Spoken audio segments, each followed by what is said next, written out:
प्यारी बहनें और भाइयों, इस सभा में आप सबको बहुत बहुत स्वागत। देवेंद्र यादव जी, श्री भुवन कापरी जी, श्री कुलदीप इंदौरा जी, श्री गोपाल सिंह राणा जी, श्री जितेंद्र शर्मा जी, कांग्रेस पार्टी के सभी साथियों, सभी नेतागण, एनएसयूआई, यूथ कांग्रेस, महिला कांग्रेस, सेवा दल, मेरे मीडिया के भाइयों और बहनों, आप सबका बहुत बहुत स्वागत। पूर्णागिरी मैया की, पूर्णागिरी मैया की, पूर्णागिरी मैया की। कुमाऊं की इस धरती का मेरा नमन, यहाँ के शहीदों को नमन, यहाँ की थारू जनजाति महिलाओं को भी नमन, जो अपने समाज की सबसे बड़ी शक्ति हैं। यहाँ के पूर्व सैनिकों को नमन। ये धरती एक ऐसी धरती है जो हिंदुस्तान में एक मिसाल है। यहाँ सभी धर्मों के लोग एकजुट होकर रहते हैं। यहाँ आकर मुझे बहुत खुशी हुई और आप सबसे कुछ बातें करने के लिए भी मुझे बहुत खुशी हो रही है। देखिए, चुनाव आ गया है। यहाँ पे मुझे बहुत सारे नौजवान दिख रहे हैं। कितने नौजवान हैं, जरा हाथ उठाएं।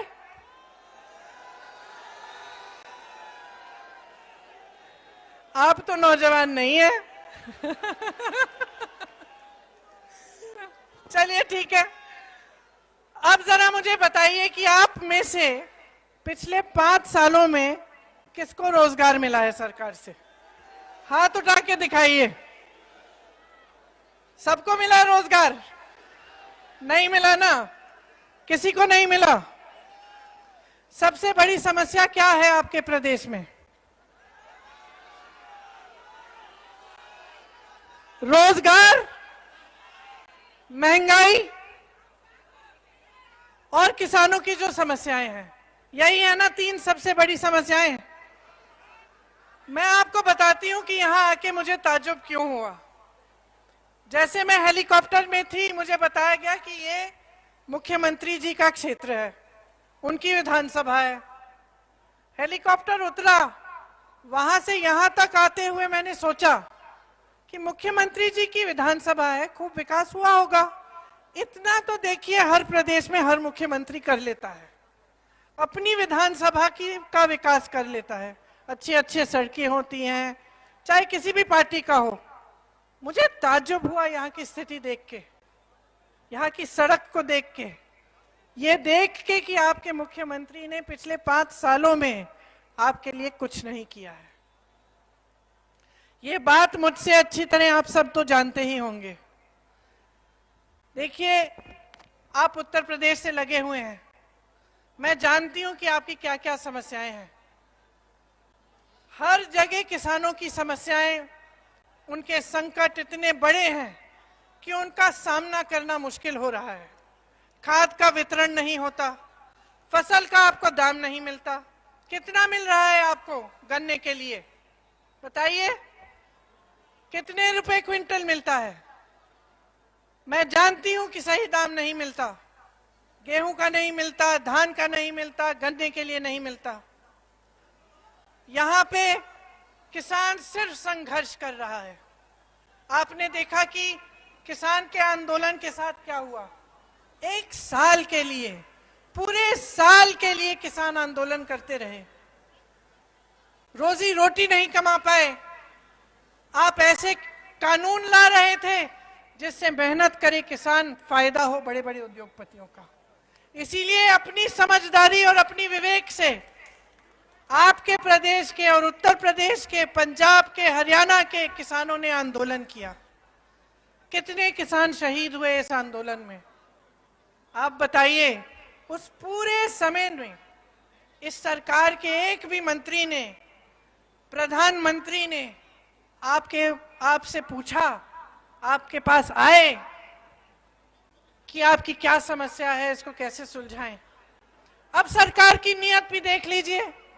1 साल के लिए किसान आंदोलन कर रहा है, कोई पूछता नहीं है, किसानों तक पहुंचता नहीं है पूछने की कैसा क्या है, क्या समस्या है, कैसे सुलझाए। चुनाव आने लगा, चुनाव आने से 1 महीने पहले किसान कानून रद्द कर दिए। रद्द करने के बाद भी जब इनसे पूछा गया कि जो शहीद किसान हैं उनके लिए आप क्या करेंगे, उन्होंने कहा शहीद किसान तो है ही नहीं, सूची ही नहीं है हमारे पास, हम क्या करें मदद उनकी। तो नियत समझ लीजिए। आपके यहां भी आवारा पशु की बहुत बड़ी समस्या है, उसे सुलझाने के लिए क्या किया? कुछ नहीं। बेरोजगारी की बात करते हैं, बड़ी बड़ी संस्थाएं हैं BHEL जैसे, रेलवेज जैसे, जहां से बहुत रोजगार मिलते हैं। सरकार क्या कर रही है? इन्हें बेचने की योजना बना रही है। किसको बेचेगी? उन्हीं 2-3 उद्योगपतियों को जिनको पूरा किसान कानूनों से फायदा होने जा रहा था, उन्हीं को बेचने जा रही है। देश के सारे बंदरगाह किसको बेचे? किसको? देश के सारे हवाई अड्डे किसको बेचे? देश की सारी मीडिया किसके पास है? देश का पूरा पेट्रोलियम, टेक्नोलॉजी, ये सब किसको दे रहे हैं? तो इन 2 लोगों के लिए, इन्हीं 2 उद्योगपतियों के लिए जो प्रधानमंत्री जी के मित्र हैं, उनके लिए पूरे देश की नीतियां चल रही हैं। देश का बजट आता है, गरीबों के लिए कुछ नहीं, किसानों के लिए कुछ नहीं, मिडिल क्लास के लिए कुछ नहीं। जो छोटे और मध्यम व्यापारी हैं, जो इस तरह की दुकानें चलाते हैं, जो रास्ते में हैं इधर, जो छोटे छोटे मैन्युफैक्चरिंग के यूनिट बनाते हैं, उनके लिए कुछ नहीं। वही है इस देश की रीढ़ की हड्डी, जो छोटे दुकानदार हैं, छोटे व्यापारी हैं, जो पिछले 5 सालों में जिनका व्यापार बंद होने के कगार पर आ गया है, जिनको बताया गया था कि नोटबंदी इसलिए की जा रही है कि देश का पूरा काला धन वापस आ जाए। उनको ये नहीं बताया किसी ने कि नोटबंदी से उन पर कितना संकट आने वाला था। उसके बाद GST थोपी गई उन पर, कोरोना आया, कोरोना में लॉकडाउन हुए। सबसे ज्यादा नुकसान किसको हुआ? सबसे ज्यादा नुकसान उन्हीं छोटे व्यापारियों को हुआ जो इस देश की रीढ़ की हड्डी हैं। मैं क्यों कह रही हूं कि आप इस देश की रीढ़ की हड्डी हैं?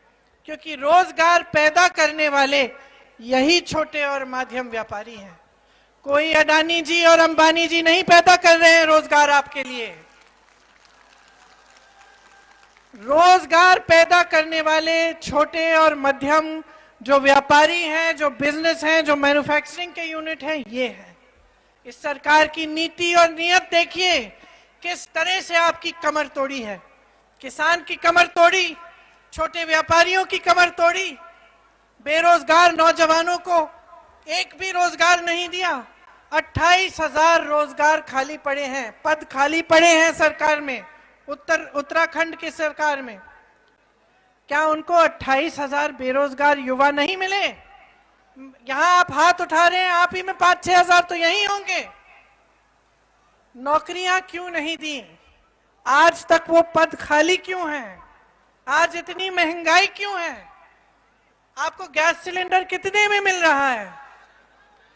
पहाड़ों में जाइएगा, उसका दुगना लगता है ट्रांसपोर्ट लगने के बाद।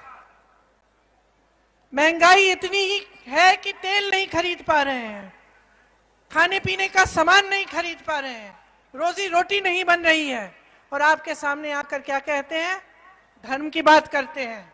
कैसा धर्म है ये? कैसा धर्म है ये इनका? सबसे बड़ा धर्म एक नेता का क्या होता है? जनता की सेवा, जनता की सुविधा, जनता का विकास। और आज तमाम भाजपा के नेता आपके मुख्यमंत्री से शुरू होकर देश के प्रधानमंत्री तक सिर्फ अपने विकास के बारे में सोच रहे हैं, सिर्फ अपनी सुविधाओं के बारे में, सिर्फ अपने बड़े बड़े उद्योगपति दोस्तों के बारे में। आपके बारे में कोई नहीं सोच रहा। अगर आपके बारे में कोई सोच रहा होता तो इतनी बड़ी तादाद में मेरे नौजवान भाइयों और बहन आप अपने हाथ नहीं उठाते जब मैं पूछती आपसे कि किसी को रोजगार मिला है कि नहीं मिला, तो आपका हाथ नीचे नहीं जाता। अगर इन्होंने आपके लिए काम किया होता तो आज इस महंगाई की मार से आपकी कमर नहीं टूट रही होती। अगर इन्होंने आपके लिए काम किया होता तो आपके लिए शिक्षा की सुविधाएं होती। जब कोरोना हुआ तो आपके लिए सेहत की सुविधाएं होती। कहां थे ये लोग? यहां से पलायन बहुत है। पलायन क्यों होता है? पलायन इसलिए होता है कि प्रदेश में रोजगार पैदा नहीं हो रहे हैं। और आपके प्रदेश के पास तो सब कुछ है, हिमालय है, प्रकृति है, पर्यटन के मौके हैं। जो कोई नौजवान एक छोटा सा पर्यटन के लिए भी अपना बिजनेस शुरू करना चाहे, उसको सुविधा मिलनी चाहिए, सहायता मिलनी चाहिए। सब कुछ है, हुनर है आपके प्रदेश में, लेकिन रोजगार नहीं है। रोजगार नहीं है। रोजगार के लिए आपके यहां से लोग पलायन करके बाहर जा रहे हैं। पलायन करके बाहर जाते हैं, इतनी मेहनत से वो काम करते हैं, दिन रात काम करके घर पैसा भेजते हैं। इस सरकार ने क्या किया? जब कोरोना आया, एक दिन में कह दिया लॉकडाउन हो गया, बसें बंद, ट्रेन बंद, जाओ घर अपने। तमाम उत्तराखंड के लोग जो दिल्ली जैसे शहरों में मेहनत की कमाई करते हैं, दिन रात काम करते हैं, उनको भगवान के भरोसे छोड़ दिया। कुछ दिनों पहले प्रधानमंत्री जी ने संसद में कहा कि कांग्रेस पार्टी ने इन लोगों की मदद की, कोरोना फैला दिया पूरे देश में राजनीति करके। तो हम क्या करते, मैं पूछना चाहती हूं। आपके भाई बहन सड़क पे चल के आ रहे थे, पैदल आ रहे थे, कोई सुविधा नहीं थी, कोई साधन नहीं था। क्या हम उनको ऐसे ही छोड़ देते? ऐसे बच्चे थे जो साइकिल पे अपने माँ बाप को बिठा के चला रहे थे 600 किलोमीटर दिल्ली से बिहार तक। मुझे याद है मैसेज आते थे, हम उत्तराखंड के हैं दीदी, कहीं ना कहीं से हमें मदद कर दो, खाने को नहीं है, एक दिन का खाना बचता है, हमें मदद कर दो। मुझे याद है हमने कितनी जीपों का इंतजाम किया, बसों का इंतजाम किया। क्यों किया? हम राजनीति कर रहे थे क्या? हम अपना धर्म निभा रहे थे। हमारा देशवासी अकेला बड़े बड़े शहरों से पैदल अपने गांव तक आ रहा था। हमारी सरकार ने उसको भगवान भरोसे छोड़ा, हमने उसकी मदद की, राजनीति के लिए नहीं, क्योंकि हमारा धर्म था। तो सोच लीजिए, जो ये सीधी सी बात नहीं समझ पाता, वो आपका विकास क्या कराएगा? एक सीधी सी बात है, हम सब बैठे हैं मंच पे, किसने बिठाया? आपने बिठाया ना? बोलो हमने, जोर से बोलो, हमने बिठाया। ये बात कभी मत भूलिए। बहनों और भाइयों, आपके अधिकार रोज छीने जा रहे हैं, मंदिरों पे आपके अधिकार छीने जा रहे हैं। मेरी थारू बहनें, आपकी जमीन पे अधिकार छीने जा रहे हैं। मेरे नौजवान भाई, रोजगार का आपका अधिकार छीना जा रहा है, आपको लूटा जा रहा है, आपको गुमराह किया जा रहा है। मैं एक ही बात कहने आई हूं आपको दिल्ली से, आंखें खोलो, अपनी आंखें खोलो और देखो कि पिछले 5 सालों में आपके प्रदेश के साथ क्या किया गया है। जागरूक बनो। ये जो शक्ति है ना, मैंने आपसे बुलवाया, आपने बिठाया है, इसको कभी मत भूलो। याद दिलाओ इन लोगों को। ये जो मुख्यमंत्री बैठे हुए हैं आजकल, आपको बिंदियां और चूड़ियां बांट रहे हैं, इनसे पूछो रोजगार क्यों नहीं बांटे? इनसे पूछो हमारी जमीन क्यों छीनी? इनसे पूछो जब हमारे भाई बहन शहरों से वापस आ रहे थे तो तुम कहां थे? आज क्यों आए हो हमारे पास? जब हम संकट में थे, जब हमारे किसान भाई आंदोलन कर रहे थे, तो तुम कहां थे? और आप सब इन सवालों का जवाब जानते हैं। अपने दिलों में झांको, 5 सालों में क्या आप आगे बढ़े हैं? आपका जीवन बेहतर बना है? बताओ, बेहतर बना है? आपके इस मुख्यमंत्री ने आपका विकास किया है, तो हराओ इनको।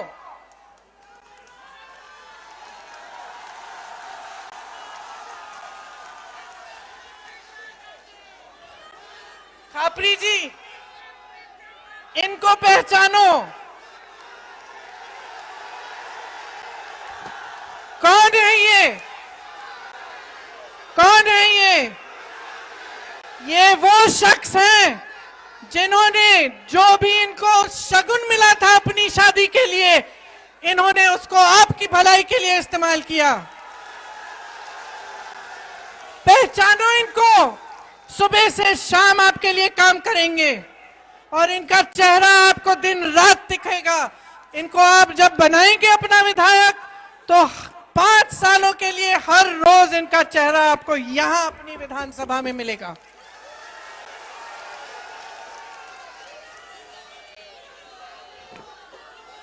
कांग्रेस पार्टी आपके लिए काम करने का मौका चाहती है, आपकी सेवा करने का मौका चाहती है। सच्चे दिल से सेवा, खोखली सेवा नहीं जो सिर्फ विज्ञापनों पे दिखती है, वो सेवा नहीं जो हम सड़कों पे जा रहे हैं, बड़े बड़े विज्ञापन रखे हैं कि विकास हुआ और नीचे सड़क पे गड्ढे हैं। वो वाली सेवा नहीं, वो वाली सेवा नहीं जो चुनाव से पहले आकर कुछ नया उद्घाटन कर लेते हैं लेकिन 5 सालों से कोई उद्घाटन ही नहीं करते।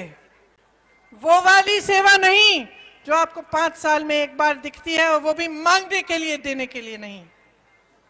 वो सेवा जो रोज रोज आपके लिए काम करना चाहते हैं, वो सेवा जो आपके लिए सुविधाएं बनाए, वो सेवा जो आपके क्षेत्र का विकास करे। तो मैं आपसे आग्रह करती हूं कि हमारे उम्मीदवार खापरी जी और गोपाल जी आइए, हमारे दोनों उम्मीदवारों को भारी से भारी बहुमत से जिताओ। ये कांग्रेस पार्टी को जिताने का काम नहीं कर रहे हैं आप, ये आप अपना भविष्य बनाने का काम कर रहे हैं। आपके भविष्य को आपके हाथों से छीना जा रहा है, बड़े बड़े उद्योगपतियों को दिया जा रहा है, आपकी मेहनत की कमाई उनके पास जा रही है। रोको इसको, इस तरह की राजनीति को रोको, ये आपकी जिम्मेदारी है। यही मांगने आई हूं मैं आपसे, अपने देश के प्रति, अपने प्रदेश के प्रति अपनी जिम्मेदारी को निभाओ। वही जिम्मेदारी आपकी अपने बच्चों के प्रति है, उनका भविष्य बनाना है।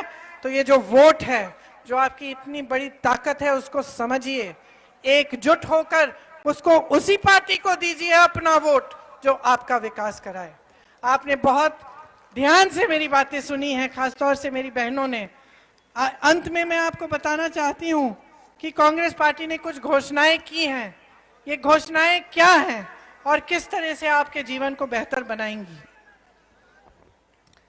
सबसे पहली बात यह है कि यहाँ की प्रकृति और यहाँ की परंपराओं के साथ खिलवाड़ बंद होगा, कोई छेड़छाड़ नहीं होगी। इसके बाद हम कह रहे हैं कि हमारी सरकार बनते ही 4 लाख रोजगार दिलवाएंगे। अब आप पूछोगे कि कहां से आएंगे 4 लाख रोजगार, क्योंकि सब कहते हैं चुनाव से पहले। हम बताएंगे, ये जो 28,000 खाली पद है, सबसे पहले हम इनको भरेंगे। पर्यटन पुलिस बनाएंगे जिसमें नए पद बनेंगे। पर्यटन के लिए ऐसे मौके खड़े करेंगे जिससे हमारे नौजवान भाई बहनों के लिए तमाम रोजगार पैदा हों। फिर हम कह रहे हैं कि गांव-गांव में स्वास्थ्य सुविधाएं पहुंचाएंगे। आपने देखा कि कोरोना में क्या हुआ, स्वास्थ्य की सुविधा के लिए कितना संघर्ष करना पड़ा। आज भी पहाड़ों में स्वास्थ्य सुविधाओं तक पहुंचने के लिए क्या क्या जतन करने पड़ते हैं। इसीलिए हमने तय किया है कि नई तकनीकों के साथ, ड्रोन के साथ, नए तकनीकों के साथ हम गांव-गांव तक स्वास्थ्य सुविधाएं पहुंचाएंगे। आज गैस सिलेंडर कितना महंगा है, इस सरकार ने कहा हम एक गैस सिलेंडर मुफ्त दे देते हैं, इससे हमें वोट मिल जाएंगे और हमारी जिम्मेदारी खत्म हो जाएगी। हम कह रहे हैं कि ये गलत सोच है। हम कह रहे हैं कि जो गैस सिलेंडर आपको मिलेगा 500 रुपए से ज्यादा हम उसके दाम को बढ़ने नहीं देंगे। हम समझते हैं, कांग्रेस पार्टी समझती है कि आप कितने संघर्ष कर रहे हैं, आप कितने संकट के का सामना कर रहे हैं। तो जो सबसे गरीब परिवार हैं, जिनको सबसे ज्यादा संघर्ष का सामना करना पड़ा, वो 5 लाख परिवारों को 40,000 रुपए सालाना कांग्रेस पार्टी की सरकार देगी। मेरी बहनें, आपके लिए सरकारी बसों में यात्रा मुफ्त होगी। इसके साथ साथ पुलिस विभाग में 40% पद महिलाओं के लिए आरक्षित होंगे। यहां पूर्व सैनिक बहुत हैं। शुरू में ही मैंने आपको नमन किया। आपने जो सेवा इस देश के लिए की, उस सेवा के लिए ये देश हमेशा आभारी रहेगा। इसीलिए एक पूर्व सैनिक कल्याण बोर्ड का गठन किया जाएगा। आपके लिए खास कार्यक्रम, जिससे बच्चों की शिक्षा, पेंशन आदि के लिए मदद मिलेगी। ये सब योजनाएं कांग्रेस पार्टी ने बनाई हैं। इसके अलावा भी बहुत सारी योजनाएं हैं जो हमारे घोषणा पत्र में हैं। तो मैं हमेशा कहती हूं कि हमें राजनीति को बदलना है और राजनीति को विकास के बारे में बनाना है। हमें ऐसी राजनीति लानी है जो चुनाव के समय जो लोग आपके सामने आए, वो धर्म, सांप्रदायिकता, जातिवाद की बात न करें। वो आपके विकास की बात करें, रोजगार कहाँ से आएंगे, किसानों के लिए क्या करेंगे, महिलाओं के लिए क्या करेंगे, जनजातियों के लिए क्या करेंगे। इसीलिए हम आपके सामने ये सब बातें कहना चाहते हैं कि हम क्या करना चाहते हैं। हमने पहले भी करके दिखाया है, और जहां जहां हमारी सरकारें हैं, आप देखिए काम हो रहा है, और जनता के लिए काम हो रहा है, अपने लिए नहीं। तो आपको मैं धन्यवाद देना चाहती हूं कि आपने मेरी बातें सुनी। और मैं फिर से आग्रह करना चाहती हूं कि चुनाव के समय जब आप पोलिंग के लिए जाएंगे, आप ये बातें याद रखें, और इस बार कांग्रेस को भारी से भारी बहुमत से विजयी बनाएंगे। बहुत बहुत धन्यवाद आपको। जय हिंद। और जोर से बोलिए, जय हिंद, जय हिंद। धन्यवाद।